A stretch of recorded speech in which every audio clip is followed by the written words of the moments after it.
Bonjour les curieux, Halloween approche et avec cette fête, la peur est de rigueur. Aujourd'hui, je ne suis pas là pour vous parler des origines d'Halloween, car beaucoup d'autres l'ont déjà fait avant moi. Mais on va s'intéresser à la peur et à comprendre un peu mieux la mécanique de celle-ci. C'est parti.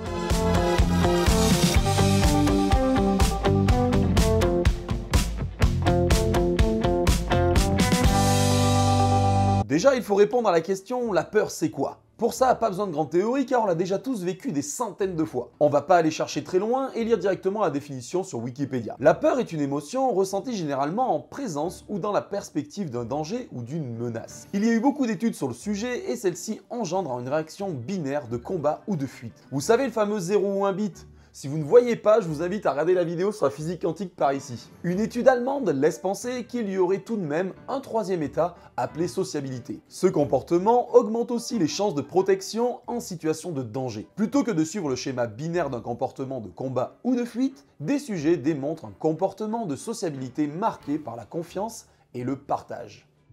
Alors oui, c'est bien beau tout ça, mais concrètement, comment ça se passe quand on a peur ? Déjà, il faut savoir qu'il n'y a pas que des inconvénients à avoir peur. Physiquement, la peur se traduit par le rythme cardiaque qui s'accélère, les poils sur la peau se dressent et les muscles superficiels frissonnent. Du fait du changement de rythme cardiaque, la respiration est accélérée, la bouche devient sèche et dans les cas les plus extrêmes, la personne effrayée se fige comme une statue sans respirer ou s'accroupit instinctivement. Face à la menace, le cerveau où se crée la peur a deux objectifs. Mobiliser les ressources de notre organisme pour que l'on puisse se défendre et en même temps, il évalue les risques liés à la menace présente. Mais comment notre cerveau gère tout ça ? Eh bien tout simplement, le thalamus qui dispatche les données sensorielles envoie un signal à l'amygdale en cas de danger détecté par nos sens.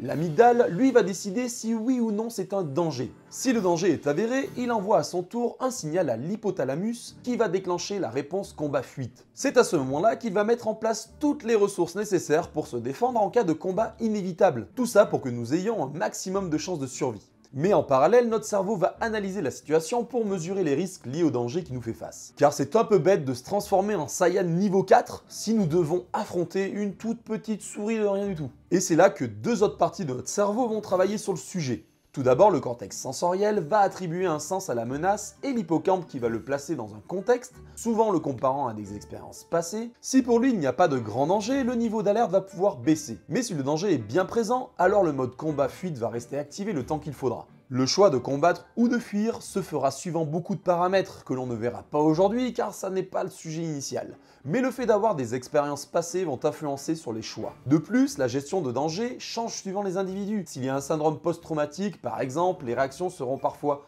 démesurées par rapport à la situation.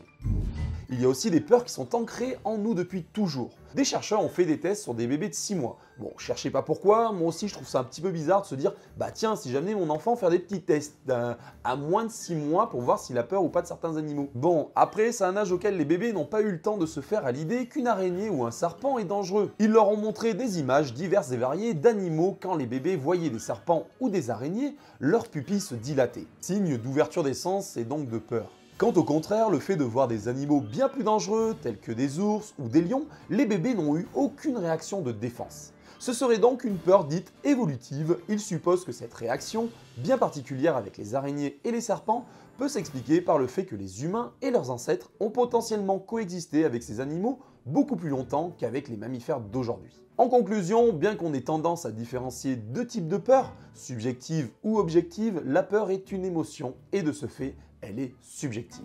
Et on termine cette vidéo par une citation de Victor Hugo, « La curiosité d'avoir peur existe ». Voilà les curieux, la vidéo touche à sa fin et je vous invite à lâcher un gros pouce en l'air pour me soutenir et à t'abonner sans oublier de cliquer sur la petite cloche si ce n'est pas déjà fait.